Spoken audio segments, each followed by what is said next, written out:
WWL Way, it's about listening to our staff, communicating with our staff and engaging with our staff. And we know that if we get it right with our staff, we get it right with our patients.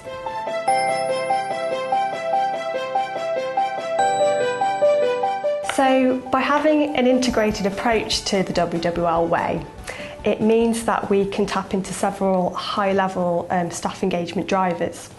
So for instance, with SID, the walkabouts have really helped staff to feel recognised and valued by the directors that go out and see them on the wards.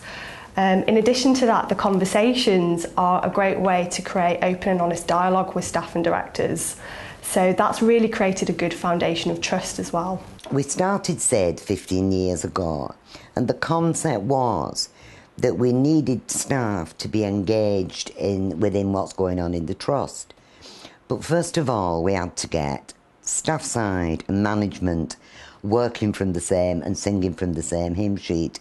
That's what we did. I mean, and in the health service we live in today, the constant changes are unbelievable and not always what we want to hear, but yet we have to do it.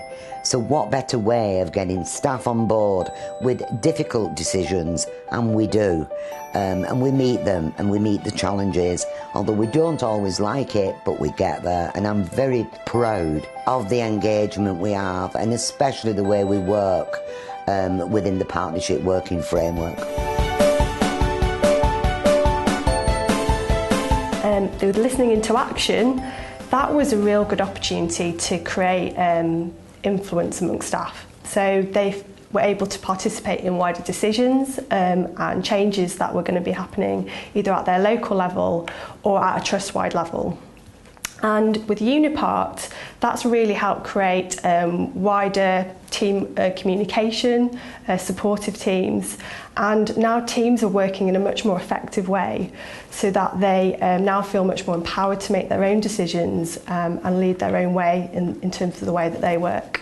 So what the Trust did was think about finding a partner to work with who had similar values and beliefs, who could work with us to build the tools and techniques in our staff so that we had a sustainable and reliable methodology for improving our services.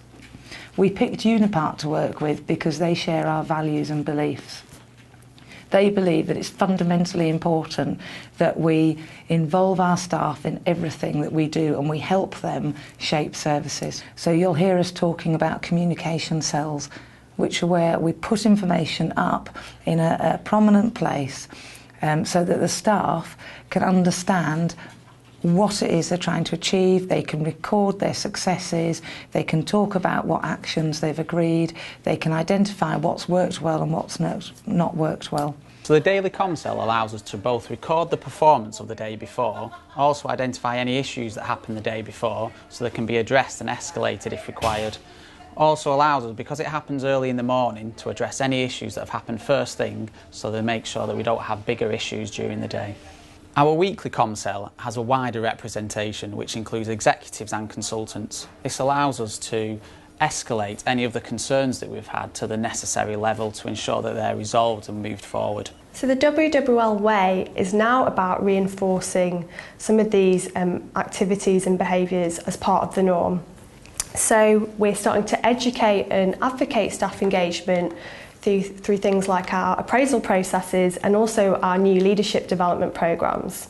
If you walk into those teams and those service areas now, they are smiling and happy. They are talking about what we are doing as a team to make a difference. They'll take you to their pieces of work, they'll show you what they've done differently. And if you ask them, if we took your communication cell away from you, what would you do? And they're absolutely adamant, no, we need that. This is how we do business now. So I'm really excited about the future. We really want to keep that momentum going and keep taking staff engagement forwards through the future of the Trust.